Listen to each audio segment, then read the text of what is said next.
খাগড়াছড়িতে পাহাড় ধসের শঙ্কায় রয়েছে প্রায় ৩,৫০০ পরিবার। এ নিয়ে আরও জানাতে খাগড়াছড়ি থেকে যুক্ত হচ্ছেন সহকর্মী সমীর মল্লিক। সমীর, যারা ঝুঁকিপূর্ণভাবে বসবাস করছে তাদের তো সরে যাওয়ার জন্য বলা হয়েছে, তারা সরে যাচ্ছে কিনা আর প্রশাসন থেকে কি ধরনের উদ্যোগ নেওয়া হয়েছে?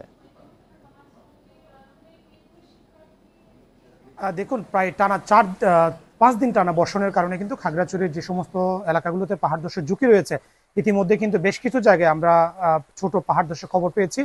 কিছুক্ষণ আগে খাগড়াছড়ির শালবাগান এলাকায়, টেকপাড়া এলাকায়, সেখানে কিন্তু পাহাড় ধস হয়েছে এবং বিদ্যুতের খুঁটি এবং গাছ কিন্তু ইতিমধ্যে সড়কের উপরে এসে পড়েছে। এবং একই সাথে আপনাকে একটা বিষয় জানিয়ে রাখি, এই নিয়ে চতুর্থবার কিন্তু খাগড়াছড়ি বন্যার কবলে পড়তে যাচ্ছে। ইতিমধ্যেই চেঙ্গি এবং মাইনর নদীর পানি বাড়তে শুরু করেছে এবং খাগড়াছড়ির শহরতরে যে নিচু এলাকাগুলো রয়েছে, বিশেষ করে মেহেদিবাগ, মুসলিমপাড়া, গঞ্জপাড়া, এই সমস্ত এলাকাগুলোতে কিন্তু ১ ঘন্টা আগে থেকে পানি ঢুকতে শুরু করেছে।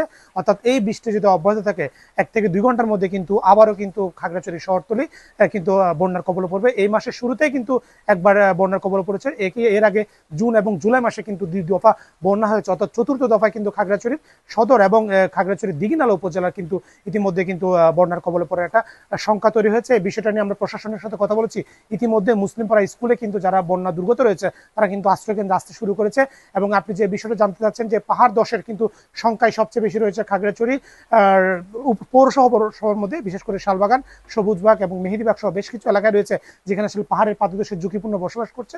তাদের কিন্তু একটা পাহাড় ধসের সংখ্যা রয়েছে, কারণ পানির যে ধারণ ক্ষমতা মাটির, সেটা কিন্তু প্রায় শেষ হয়ে গেছে। অর্থাৎ এখন কিন্তু মাটি অনেকটাই নরম হয়ে গেছে, যে কোনো সময় কিন্তু একটা পাহাড় ধসের সংখ্যা রয়েছে। বিষয়টা নিয়ে আমরা একই সাথে এখানে খাগড়াছড়িতে যে সমস্ত মহাসড়কগুলো রয়েছে, আপনি জানেন গত শনিবার কিন্তু খাগড়াছড়ি আলুটিলায় পাহাড় ধসে ৫ ঘন্টা সড়ক যোগাযোগ বন্ধ ছিল।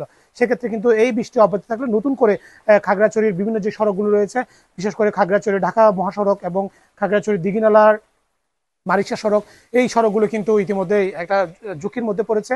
এবং একই সাথে খাগড়াছড়িতে যদি বন্যায় নির্মাঞ্চলগুলো প্লাবিত হয়, বিশেষ করে খাগড়াছড়ির মেরং ইউনিয়ন প্লাবিত হলে সেক্ষেত্রে খাগড়াছড়ির সাথে লংগদু, রাঙামাটি লংগদু যে সড়ক যোগাযোগ, সেটাও কিন্তু বন্ধ হয়ে যাওয়ার একটা শঙ্কা রয়েছে।